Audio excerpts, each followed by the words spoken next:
Bismillahirrahmanirrahim. Assalamualaikum warahmatullahi wabarakatuh. Alhamdulillahi rabbil alamin. Wa bihi nasta'inu ala umuri dunya waddin. Wassalatu wassalamu ala sayyidina Muhammadin Thahal amin. Wa ala alihi wa ashabihi at-tayyibin at-tahirin. Allahumma la sahla illa ma ja'altahu sahla wa anta ya hayyu ya qayyum taj'alul hazna idza syi'ta sahla. Allahumma 'allimna ma yanfa'una wanfa'na bima 'allamtana wa zidna 'ilman ya akramal akramin. Allahumma rzuqna al-ikhlasa fin niyyati wal qawli wal 'amal wa na'udzubika min hali ahlin nar.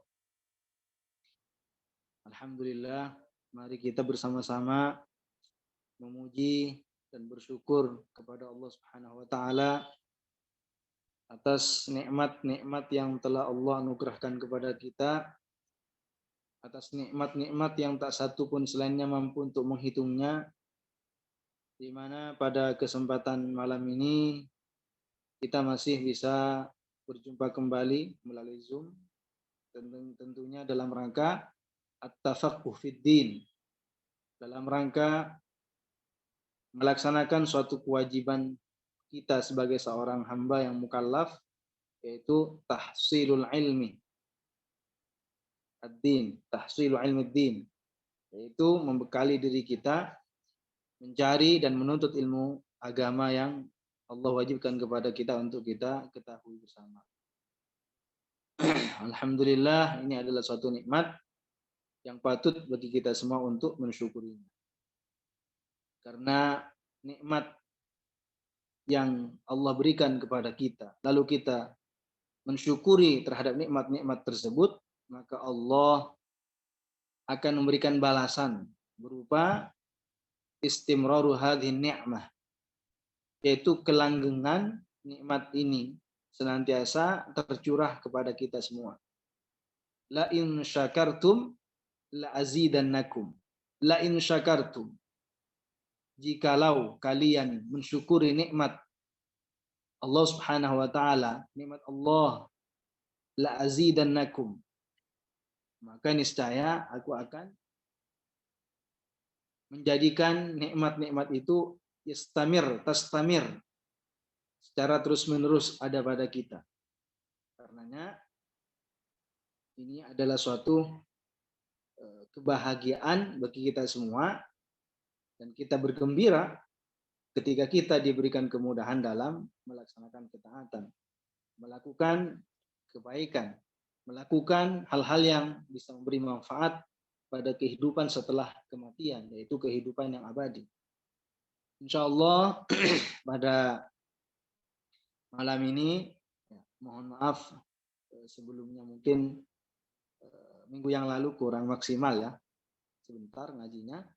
Insyaallah malam ini kita akan melanjutkan dari kitab Al-Fiqhul Akbar, walaupun kita kaji isinya secara beberapa makalah, beberapa halaman, tidak kita jelaskan semuanya.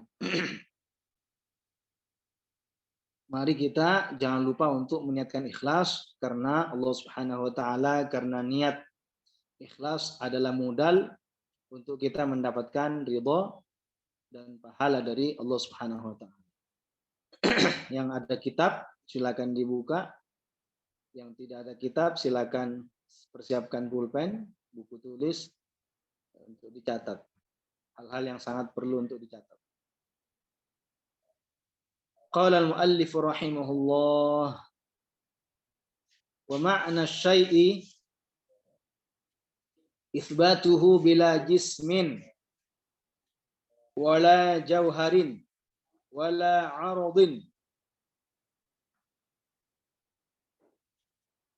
Wa ma'na syai'i, makna kalimat asy-syai', makna atau arti atau maksud daripada syai' itsbatuhu adalah menetapkan tentang adanya atau wujudnya Allah Subhanahu wa taala. Bila jismin, tanpa memiliki bentuk. Bila jismin, tanpa berjisim. Wala jauharin, dan tanpa memiliki jauhar, hampir sama bentuk atau ukuran atau benda. Wala aradin, dan tanpa memiliki sifat benda, tanpa disifati dengan sifat benda. Ya, jadi ini perlu diketahui bahwa apa yang kita akan jelaskan ini sebenarnya lanjutan daripada perkataan sebelumnya, sehingga kita butuh untuk mengulang sekitar 2 kata ini supaya nyambung. Wa huwa syai'un la kal asya. Wa huwa, dialah Allah, syai'un adalah syai', la kal asya, tidak seperti sesuatu yang lainnya. Jadi Allah itu adalah syai', sesuatu yang ada, la kal asya, tetapi tidak seperti yang ada. Allah ada, ya, akan tetapi tidak seperti yang ada. Itu kalau mau dimaknai. Ya, jadi kalimat syai' itu digunakan untuk Allah Subhanahu wa taala. Kalau kalimat syai' digunakan kepada Allah, itu nanti akan bermakna tersendiri. Ya. Wa makna syai', adapun makna atau makna syai', kalau kalimat syai' dinisbatkan kepada Allah, dikatakan Allahu syai'un la kal asya. Ya. Kalau dikatakan Allahu syai'un la kal asya, maka apa maknanya itu? Artinya itsbatuhu bila jismin, menetapkan tentang adanya Allah, tentang wujudnya Allah, tetapi bila jismin, tanpa memiliki bentuk, tanpa memiliki jisim, tanpa memiliki rupa, tanpa memiliki ukuran. Allah Subhanahu wa taala berfirman, "Qul ayyu syai'in akbaru syahadatan qulillah."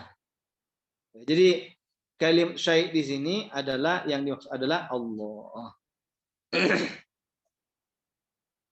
Jadi Allah Subhanahu wa taala mawjudun la kal mawjudat. Allah itu ada tapi tidak seperti yang ada.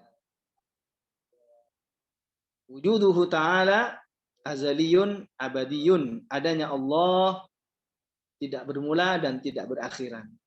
Adanya Allah tidak diliputi oleh tempat, tidak diliputi oleh arah, tidak diliputi oleh peredaran waktu dan masa. Sifat apapun yang ada pada makhluk, semuanya tidak boleh dinisbatkan kepada Allah Subhanahu wa taala.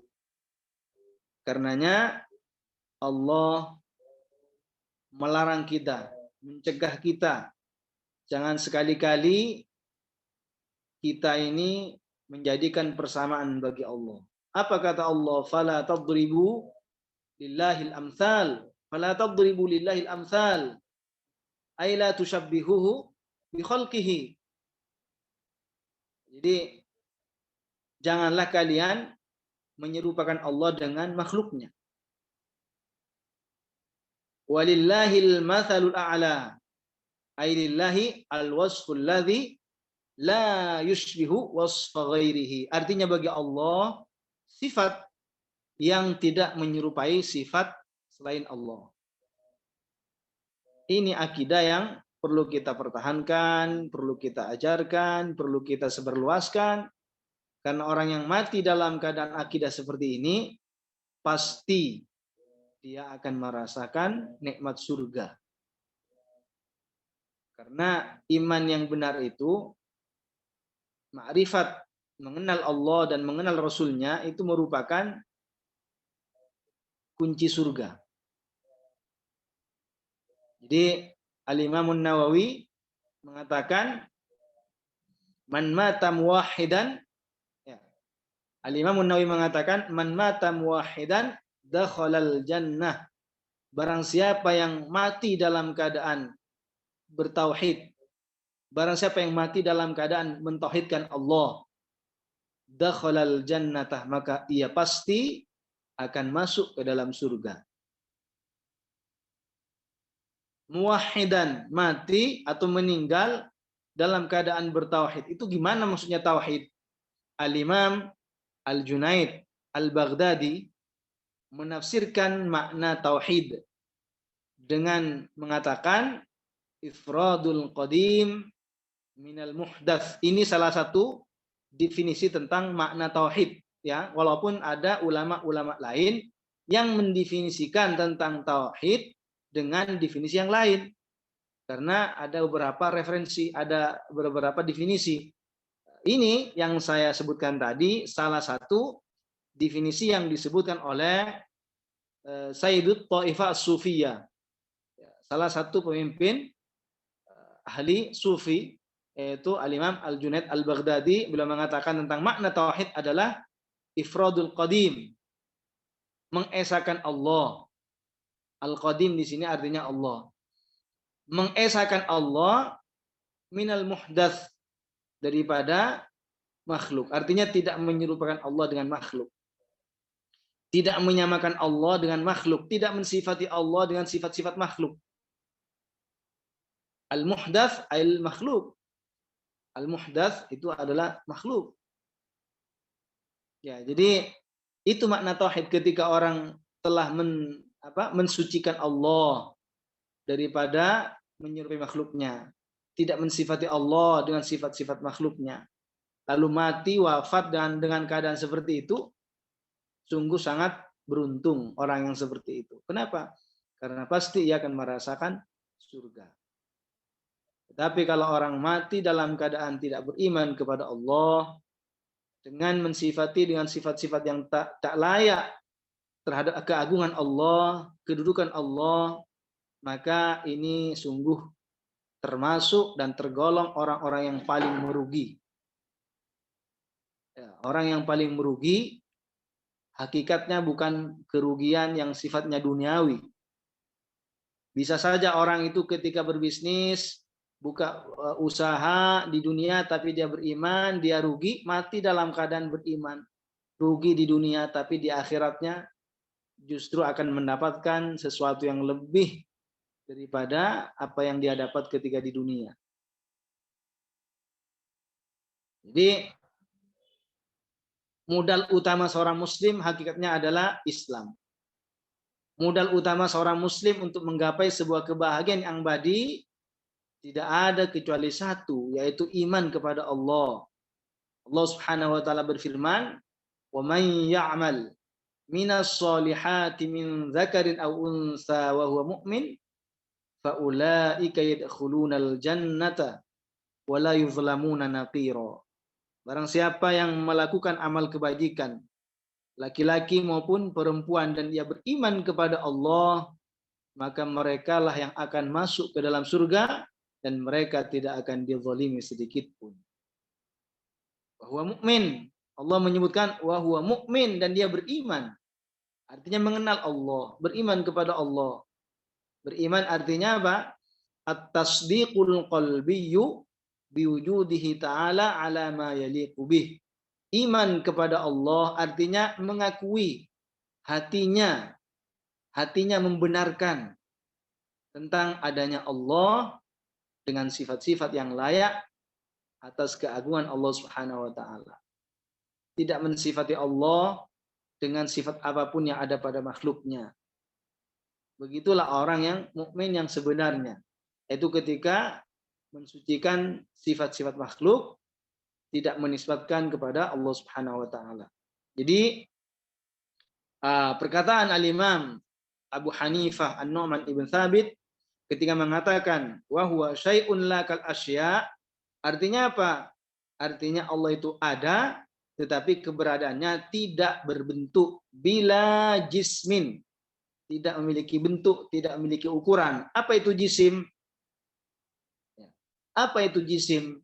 Yaitu ma lahu tulun wa ardun wa umqun wa samkun wa ta'lifun wa suratun. Ya, jadi harus kita kembali ke bahasa Arab. Ya. Ahli bahasa Arab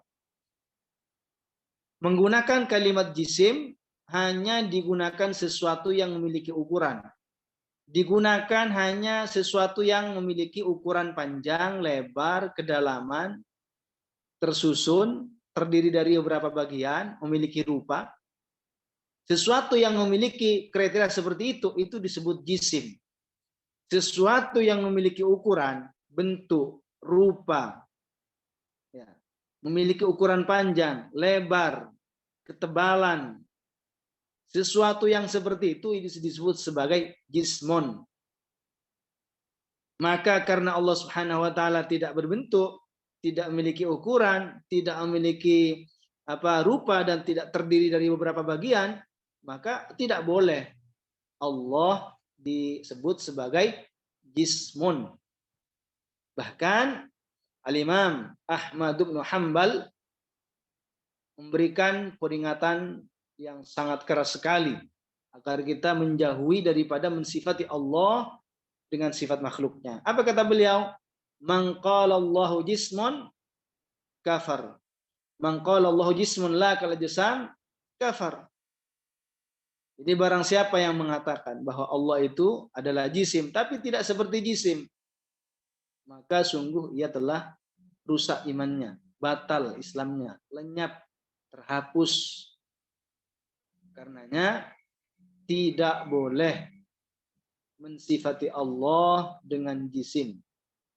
Karena jisim ini, lafaz jisim, kalimat jisim hanya digunakan untuk sesuatu yang berbentuk, yang berukuran.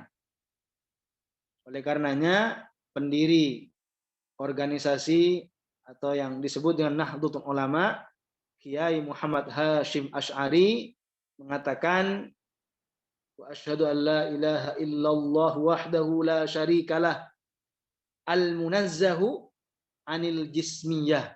Nah, di sini al-munazzahu anil jismiyah. Saya bersaksi bahwasanya tidak Tuhan yang berhak disembah, tiada yang berhak untuk dituhankan, disembah kecuali Allah. Kecuali Allah saja yang maha suci atau disucikan daripada jisim, bentuk, ukuran, rupa. Itu akidah ulama kita yang hidupnya di Indonesia. Ini menunjukkan bahwasannya orang yang hidup di satu negara dan orang lain pun hidup di negara lain, tetapi satu agama, yaitu agama Islam, maka pasti walaupun tidak pernah berjumpa, pasti akan meyakini bahwa Allah lah yang berhak disembah dan yang Allah itu tidak menyerupai sesuatu pun di antara makhluk. Karena Islam itu ajarannya dalam segi prinsip itu tidak berbeda-beda, sama. Makanya Rasulullah mengatakan al-anbiya'u ikhwatun li'allat. Abuhum wahidun wa ummahatuhum syatta. Dinuhum wahidun wa ummahatuhum syatta. Jadi para nabi itu bagaikan saudara seayah. Agama mereka satu, yaitu agama Islam, sedangkan ibu-ibu atau syariat-syariat mereka yang berbeda. Dalam urusan prinsip akidah, dalam urusan akidah yang pokok, itu tidak ada yang diperselisihkan. Yang ada khilaf atau perbedaan antara syariat Nabi dengan syariat Nabi-Nabi yang lain, itu fil ahkam, fi syara'i, dalam syariat-syariatnya. Bukan di dalam masalah usuluddin, bukan dalam masalah yang pokok, bukan.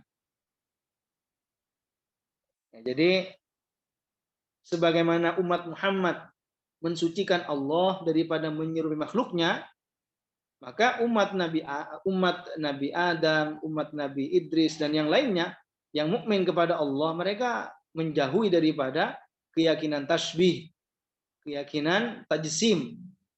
Jadi Allah Subhanahu wa taala itu tidak boleh dikatakan Allah jismun. Tidak boleh dikatakan Allah itu benda. Walaupun ada orang mengatakan, saya maksudnya bukan jisim yang seperti kita ketahui. Itu tidak bermanfaat. Bukan kata kita, bukan kata siapa, tapi kata Imam Ahmad bin Hanbal. La kal ajsam. Jadi kata beliau, orang yang mengatakan Allah jisim, tapi tidak seperti jisim. Itu kata-kata la kal ajsam, tidak seperti jisim. La yanfa ingkaruhu. Tidak bermanfaat sebuah pengingkarannya. Walaupun dia mengatakan Allah jisim, tapi tidak seperti jisim, itu pengingkaran kata-kata tidak seperti jisim, la yanfa, tidak bermanfaat. Karenanya kita harus tetap mempertahankan yang namanya akidah tanzih, mensucikan Allah daripada menyerupai makhluknya. Inilah akidah ulama salaf yang sesungguhnya bukan hanya mengatasnamakan pengikut ulama salaf, tetapi akidahnya justru bertentangan dengan mereka. Di zaman sekarang ini, di masa-masa sekarang ini, berkeliaran baik di alam nyata atau di dunia maya. Mereka mengaku sebagai ahlus sunnah wal jamaah, bahkan mereka mengaku sebagai as-salafiyun,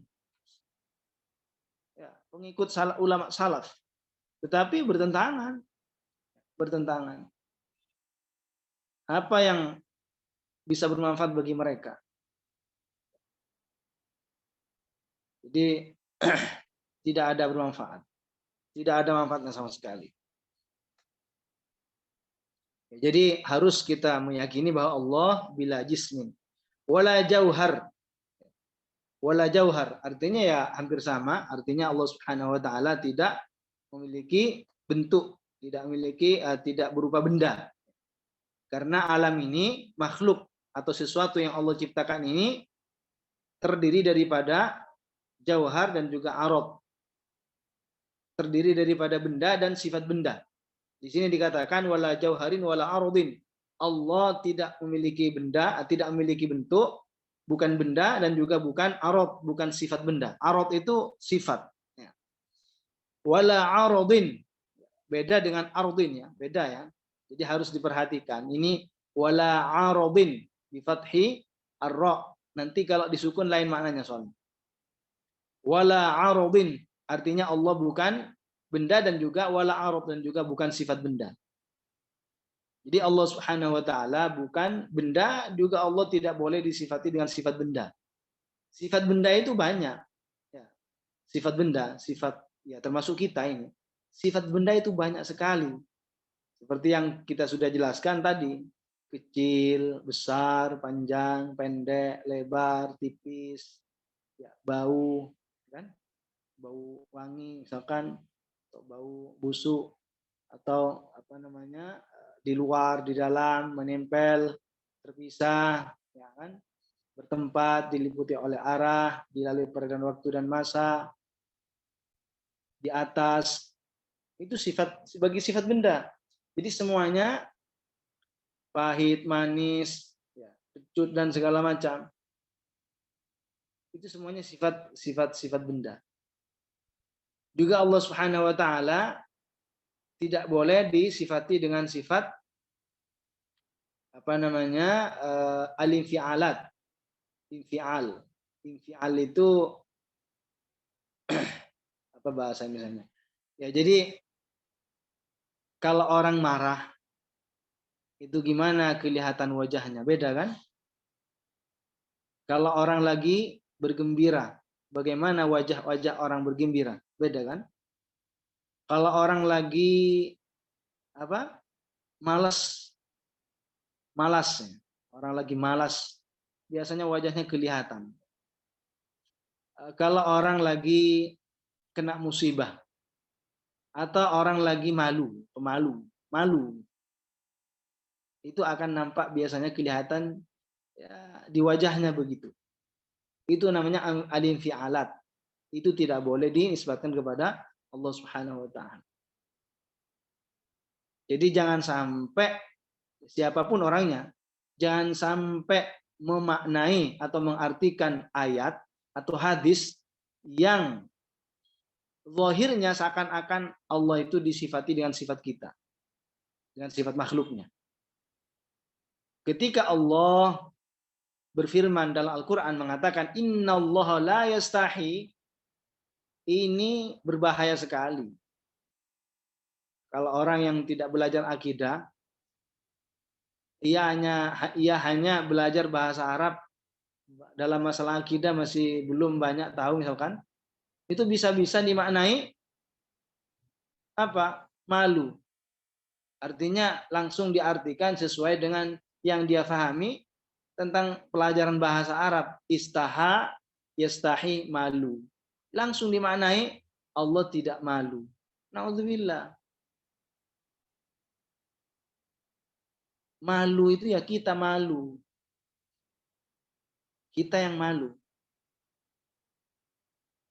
Jadi tidak boleh langsung dimaknai dengan makna seperti itu secara zahirnya. Allah tidak malu. Enggak boleh. Jadi makna la yastahi artinya apa? Allah Subhanahu wa taala tidak meninggalkan untuk tidak menjelaskan yang hak. Artinya apa? Artinya Allah menjelaskan yang hak. Tidak dibiarkan sesuatu yang hak itu tidak dijelaskan, bahkan dijelaskan oleh Allah Subhanahu wa taala. Ya, jadi kalau kita ingin selamat, kita harus belajar dan kita harus mengikuti apa yang sudah dijelaskan oleh para ulama. Jadi as-salamah fil ittiba, ya. Jadi keselamatan itu berada dalam ketika kita mengikuti. Bukan keselamatan itu sesuai dengan apa yang kita pahami. Jangan kita memahami sesuatu yang belum pernah mendengar dari sebelumnya. Jangan pernah mereka-reka. Kenapa? Karena kata Sayyidina Ali, ad-dinu laisa birra'i. Agama itu tidak bisa hanya mengandalkan dengan akal, dengan pendapat, dengan pikiran kita. Enggak bisa.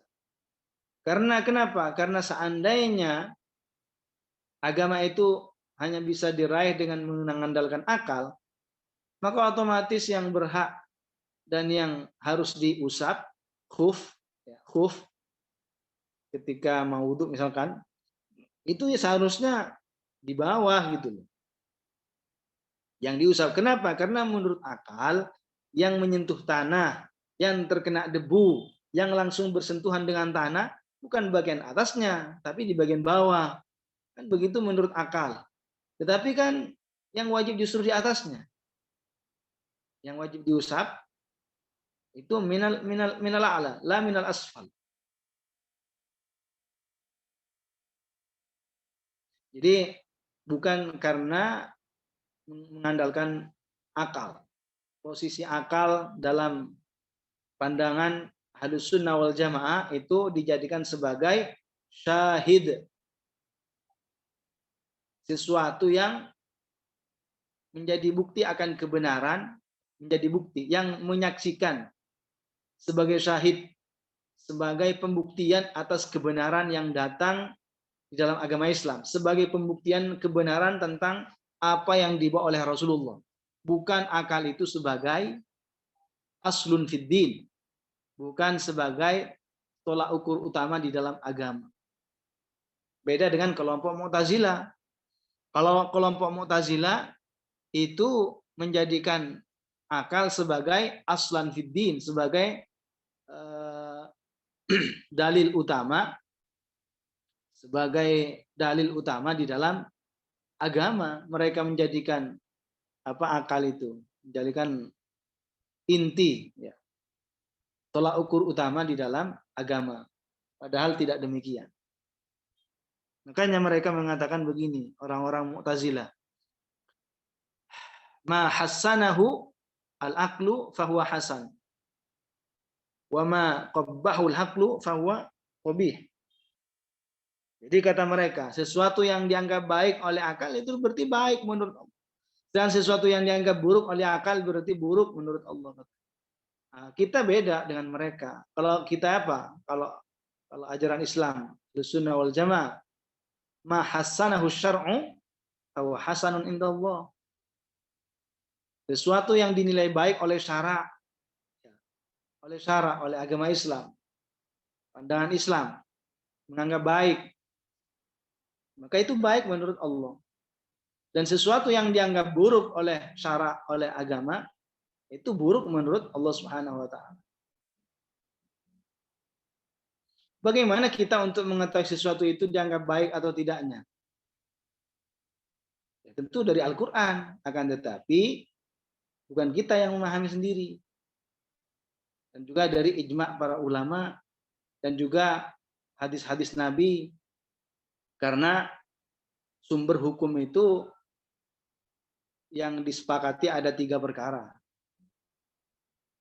Jadi sumber hukum yang mujma', muttafaq, yang disepakati itu ada 3, yaitu Al-Quran dan juga hadis Nabi tentunya, dan juga al-ijma', yaitu ijma'. Itu yang sudah disepakati. Makanya Allah Subhanahu wa taala mengatakan dalam Al-Quran tentang dalil ijma', tentang dalil ijma'.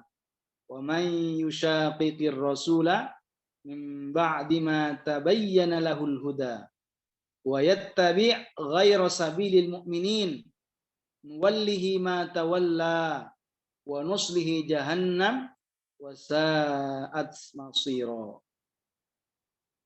Ini dalil tentang adanya ijma'. Singkat cerita, ketika Al-Imam Syafi'i mencari sebuah dalil tentang adanya ijma', itu tidak langsung beliau temukan.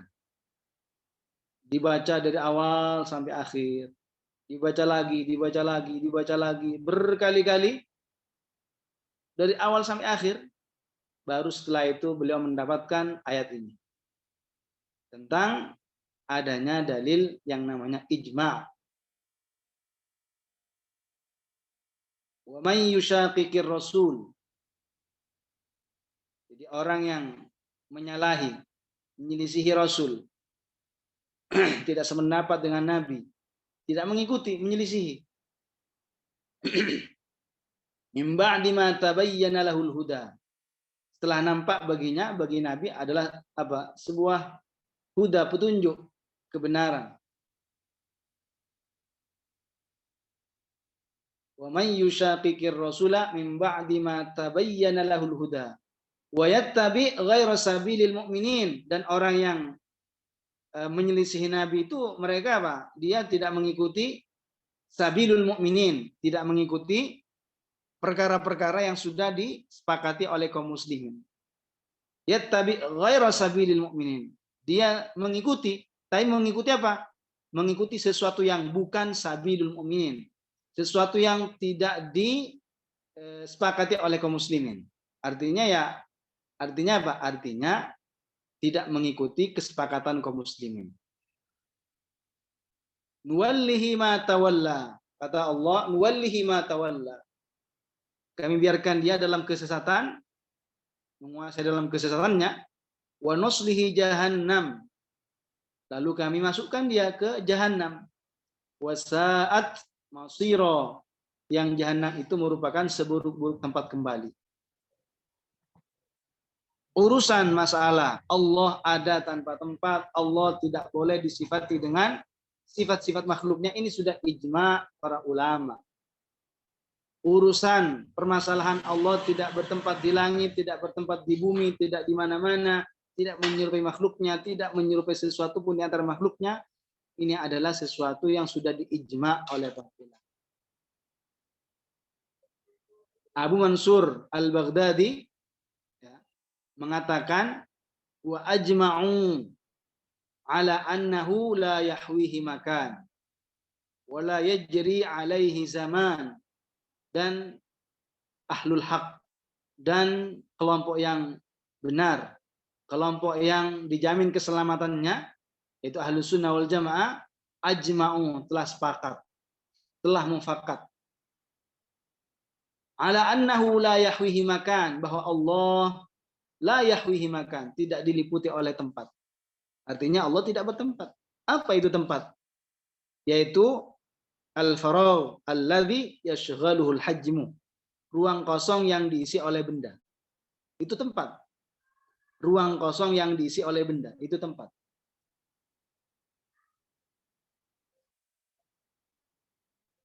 Jadi Allah Subhanahu wa taala tidak bertempat. Sebagaimana sebelum menciptakan tempat, ada tanpa tempat ini masuk akal, akal menerima. Begitu juga setelah Allah menciptakan tempat, dikatakan tanpa tempat, ini juga diterima. Karena sebelum Allah menciptakan tempat, Allah ada tanpa tempat, akal menerimanya. Karena tempat itu makhluk. Maka sebagaimana sebelum menciptakan tempat Allah ada tanpa tempat, maka setelah menciptakan tempat juga Allah ada tanpa tempat. Jadi kalau ada orang meyakini Allah itu bertempat, tanya tempat itu makhluk atau bukan. Dia tidak akan berani mengatakan bukan makhluk. Pasti dia akan mengatakan makhluk. Kalau dia mengatakan makhluk, tanya apakah Allah itu butuh kepada makhluknya. Dia tidak akan berani mengatakan Allah butuh kepada makhluknya. Karena Allah mengatakan, fa innallaha ghaniyun 'anil 'alamin. Sesungguhnya Allah tidak butuh kepada makhluknya.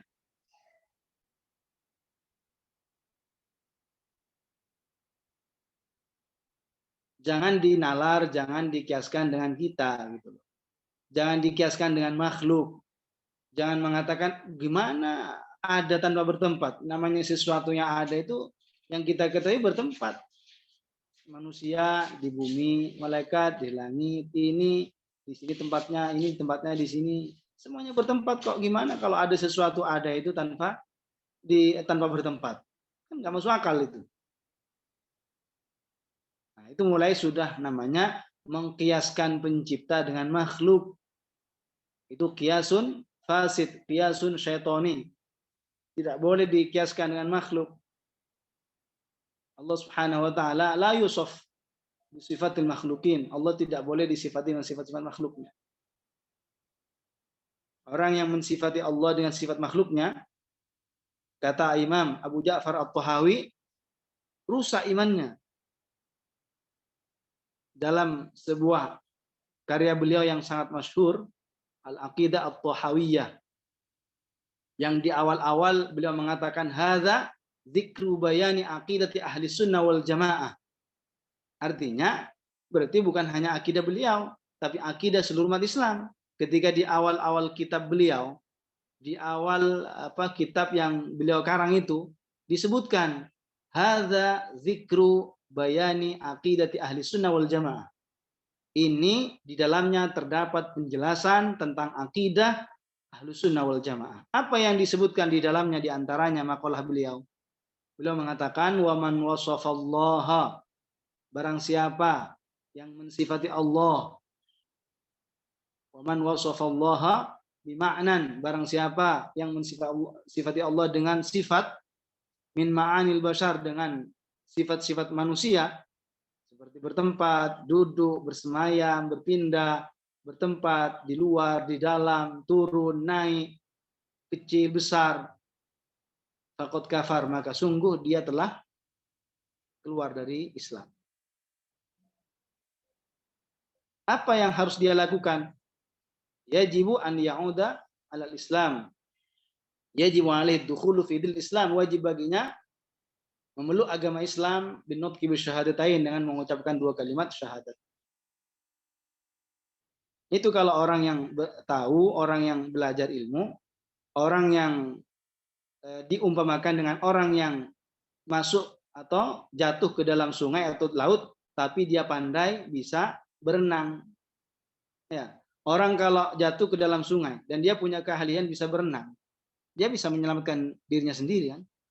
Nah, tapi kalau orang yang tidak tahu caranya bagaimana berenang, ya binasa, bisa meninggal. Begitu juga kalau orang sudah tahu ilmunya, tahu ini ternyata bisa merusak iman. Oh, ternyata kalau orang rusak imannya itu harus begini, harus mengucapkan dua kalimat syahadat supaya imannya kembali menjadi iman yang benar. Ya, selamat. Bayangkan kalau seandainya orang itu meyakini Allah seperti manusia, memiliki anggota tubuh, meyakini Allah itu turun di sepertiga malam. Ini kan bukan akidah umat Islam. Ini akidah tasbih namanya. Ini akidah yang menyerupakan Allah dengan makhluknya. Kalau keyakinan bahwa Allah di langit, kalau keyakinan Allah itu memiliki tangan, kalau keyakinan Allah itu naik atau turun, ini bukan disebut sebagai akidah tasbih, terus seperti apa akidah tasbih itu?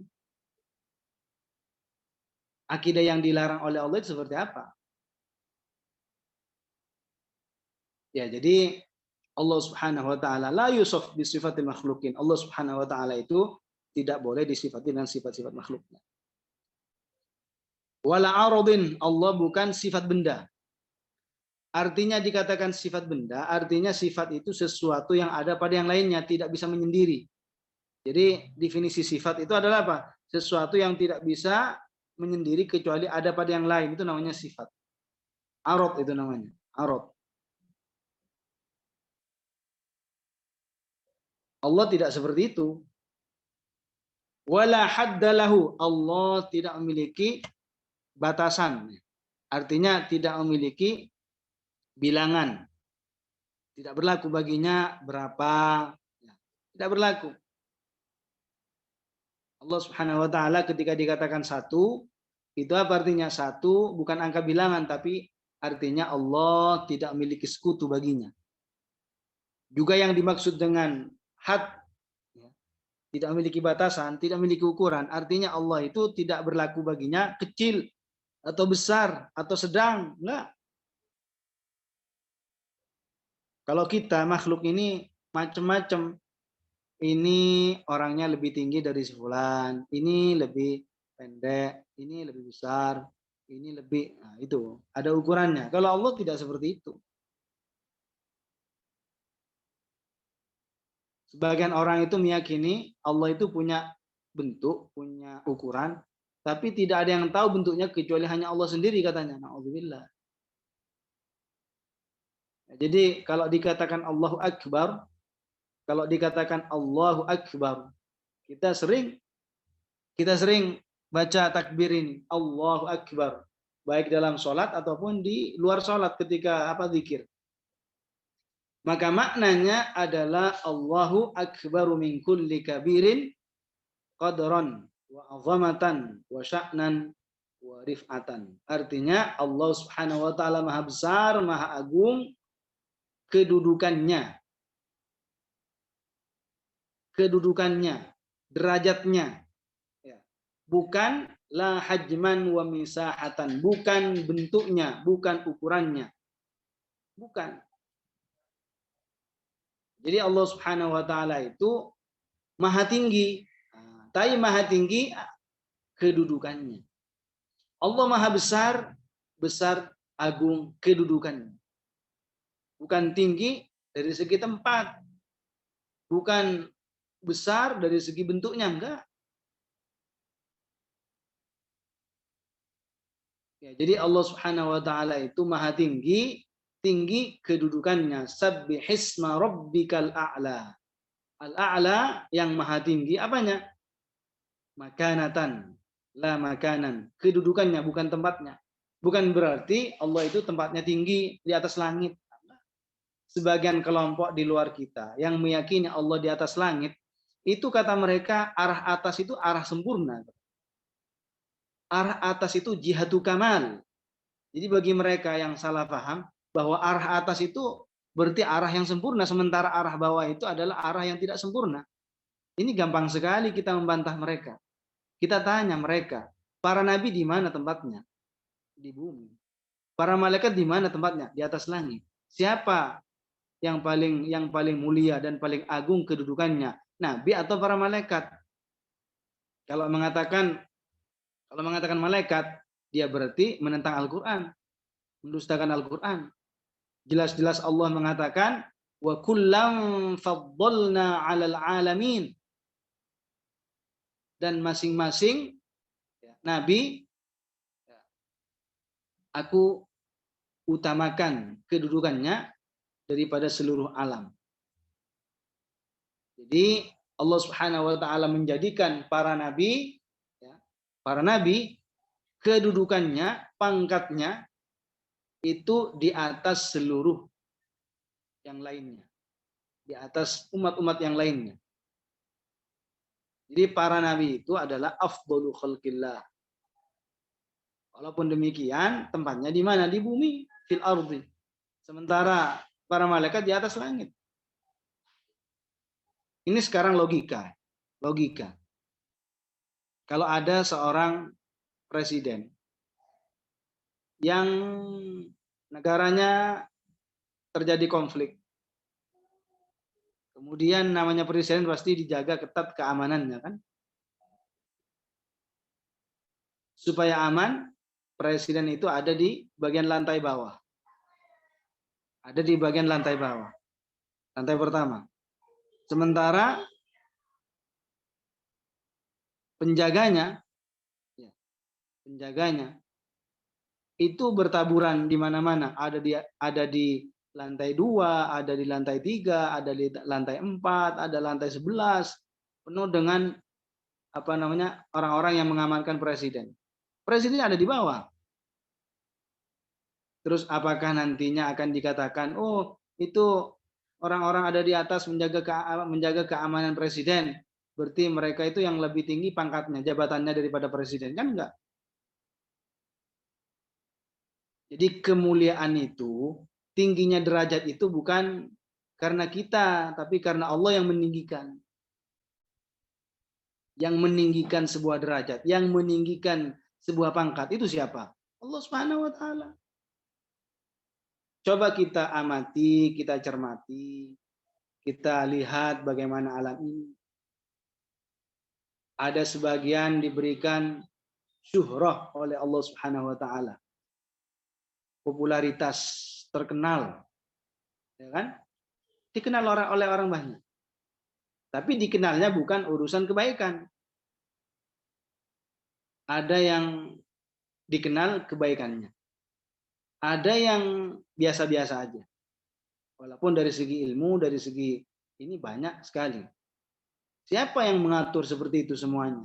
Bermacam-macam. Allah Subhanahu wa taala, bukan kita sendiri. Ya, jadi yang mengatur keadaan, yang mengatur kondisi, semuanya termasuk tingginya sebuah derajat, tingginya kedudukan, itu bukan kita, tetapi Allah Subhanahu wa taala. Ya kita tetap ada rasa ikhtiar. Bukan berarti kita ini tidak punya ikhtiar. Artinya jangan sampai mengatakan ini kalau memang takwa, menjadi orang yang takwa pasti. Sementara dia tidak ada usaha untuk bertakwa, mana bisa. Jadi tetap kita ini ada ikhtiar untuk berusaha menjadi orang yang baik, untuk senantiasa tetap dalam ketaatan kepada Allah Subhanahu wa taala. Jadi akidah yang benar, akidah yang diajarkan oleh semua para nabi, mulai dari nabi yang pertama sampai nabi yang terakhir, mulai dari semua para aulia, para malaikat, semuanya akidahnya sama, yaitu akidahnya tanzihullah an musyahabatil makhlukin.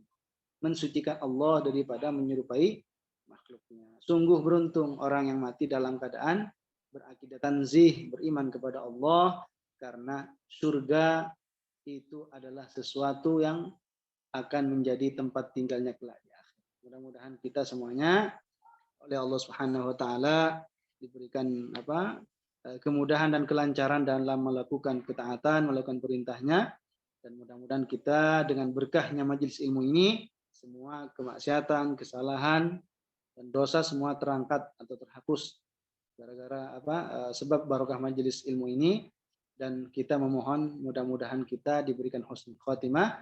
Yang terakhir kita doakan, kita baca Al-Fatihah bareng-bareng, kita hadiahkan pahalanya untuk guru kita Syekh Dr. Abdul Razak, ya, Syekh Abdul Razak Asy-Syarif yang wafat pada hari ini. Ala hadin niyah ma'ala niyatin shalihatin. Al-Fatihah. A'udzu billahi minasyaitonir rajim. Bismillahirrahmanirrahim. Alhamdulillahirabbil alamin arrahmanirrahim maliki yaumiddin. إياك نعبد وإياك نستعين اهدنا الصراط المستقيم صراط الذين أنعمت عليهم غير المغضوب عليهم ولا الضالين. Barakallahu fikum wa ahsanallahu ilaikum. Assalamualaikum warahmatullahi wabarakatuh.